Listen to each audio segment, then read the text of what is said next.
Well, good morning. Shauna Lynn Simon here. And for those of you on the East Coast, good afternoon. I am on the West Coast today, broadcasting live from sunny California.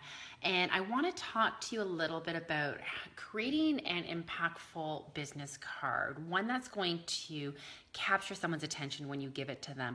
This is a key marketing tool. Despite today's technology, business cards are still incredibly important to building your brand because it is something tangible that you can easily pass off to someone, especially when you're quickly giving them something.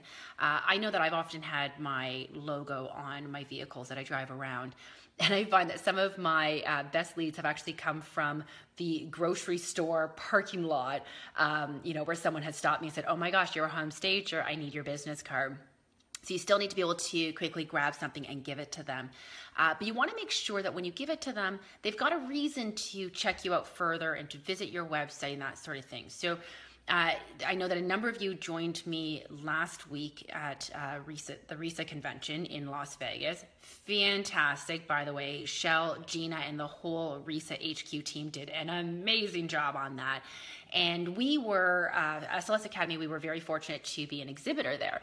So now with that, we were collecting a lot of business cards. And so following the convention, one of my tasks was, of course, to go through these business cards and to capture the information from them and make sure that I responded to anyone who was asking any questions. We had different little notes about specific people that wanted to hear about different products we had. So I'm going through these business cards and following up with everyone. And there was a few things that stood out to me. And first of all, one of the big things was that there was a lot of people at this convention that didn't pack enough business cards or any at all for some of them.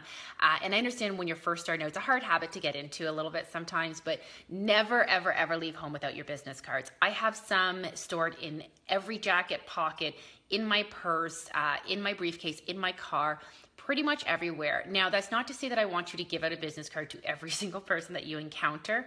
You still want to make sure that whoever you're giving a business card to, that it's got some sort of quality to it, because really, realistically, why bother otherwise? But nonetheless, make sure you have them on you because you never know where your next lead is coming from in this type of industry. So, if you have a business card or if you are in the process of creating a business card, let me give you some tips for how to create an impactful one.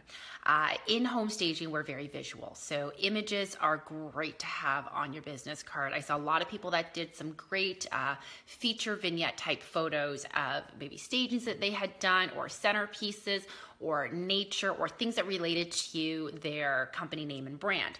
Love all of that. Here's the catch though. If you're going to have text over top of your business card or over top of that image, you need to make sure that you can clearly see. And there's a few different ways that you can do this. You can adjust the transparency on the image. And basically what that does is it fades out the image a little bit to make the text come through a lot clearer.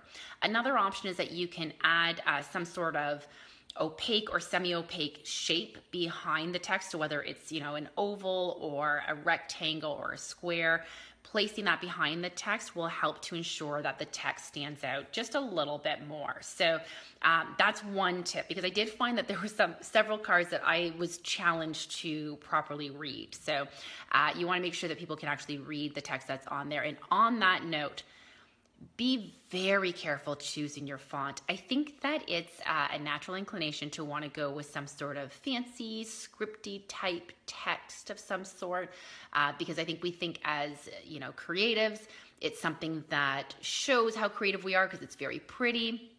Unfortunately, it can be very challenging to read properly. So be very, very careful when you're choosing a script like that. You want people to be able to easily glance at your business card and be able to read it quite easily. So, I think that we're not necessarily the best judges of something like that because we know what the card's supposed to say. So we look at it and like, oh, I can totally read that. So give it to some friends to check over before you've ordered your business card. Send it out to a few people and get their opinion. Post it up on Facebook. That's a great place to get some honest feedback, is posting it up on your social media networks and saying, hey, we're creating a new brand and we'd love to get your input on, our latest styling. Maybe give a couple of different options when it comes to that. Another tip, and you might laugh at this one, but this was actually something I couldn't believe how often this happened with these business cards that I received. put your email address on your business card. I know that sounds like a business card 101 kind of tip, but I was actually amazed by how many people didn't have email addresses on there. My guess is that they're probably just starting out and they didn't have their email addresses confirmed or whatever yet. So I understand that, but no one wants to chase down your contact information. And I find that people love the email option. I'm still someone, I love to pick up the phone and call someone. That's usually my go-to contact method, but an email address is usually a lot easier for certain people. So make sure your email address is on the card. On the note of email addresses, anyone who has a Gmail, Yahoo, Hotmail, or other type of email address that's generic like that, get rid of it, okay? I need you to upgrade your email address. I need you to have a nice professional email address that matches your domain, because you know what that says? First of all, it says I'm not here as a part-time sort of trying to get my feet wet kind of home stager. I'm in it for the long haul. I'm a professional and I want you to take me seriously.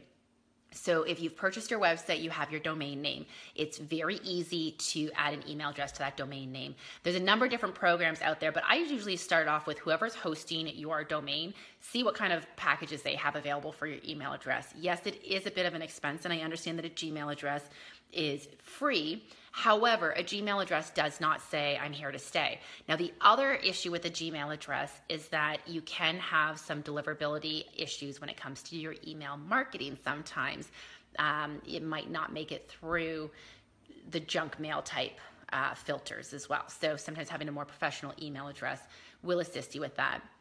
You can have just one email address that's maybe just your first name at whatever your domain, mystagingcompany.com, or you can have an info as well, adding some things like an info at mystagingcompany.com or feedback at mystagingcompany.com or inquiries at, all of those things help to, if you're looking to expand your business, if that's part of your brand that you want to be a larger team, then that's a great idea to get that started sooner than later. If your part of your brand is that, listen, I am a one-person show here, it's me and that's all you get, then just keep it with your name. That's absolutely fine. That makes the most sense. So do whatever suits your brand the best, but I do recommend getting a professional, non-Gmail, non-generic type of email address to use. Keep your business cards simple. Overall, don't try to put too much information on them.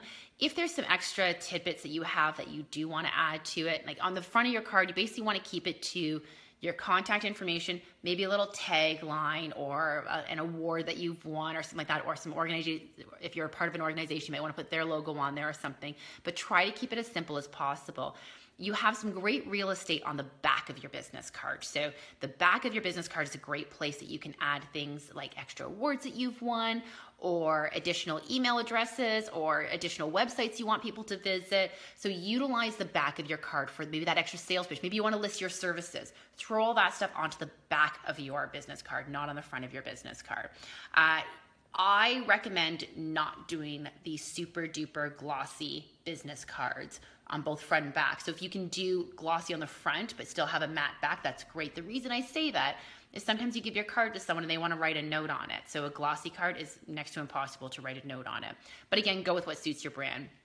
I personally love seeing a photo on a business card. It's definitely something that's very traditional in the real estate industry. So I do recommend putting your photo on a business card. Now, I have seen some very effective, well-branded cards that have no photos on them. And I think that if you're creating sort of that larger brand image, you can definitely get away with it. But I think for a smaller home staging company, having your image on the card is a great way to add a little personal aspect to it. Remember that people like to buy from people they know. So having your photo on will first of all make you more memorable. So when someone pulls up your card, they're not trying to figure out who the person is associated with that business. So they'll remember exactly who you are by looking at your picture. It also, if your card is given out to someone who doesn't know you, having that picture on there helps to give that personal aspect of it before you've had a chance to interact with them. So that's always useful as well. Okay, so a few tips just to summarize. You're going to keep the text of your image or text of your business card as easy to read as possible. You want to make sure that if text is over top of an image, that the image is faded out a little bit, or you've got some sort of box behind the text to make it nice and easy to see. You want to ensure that your email address is on your card and that your email address is a nice professional email address. You want to keep the business card as simple and effective as possible. So use the back of the card for extra real estate for showcasing any additional services or other information that you want to highlight. And like I said, I recommend staying away from the glossy cards and putting your picture on the card. Okay, so take all these tips for what they're worth. Whether you're in a home staging business or a different business right now, these are all fantastic tips.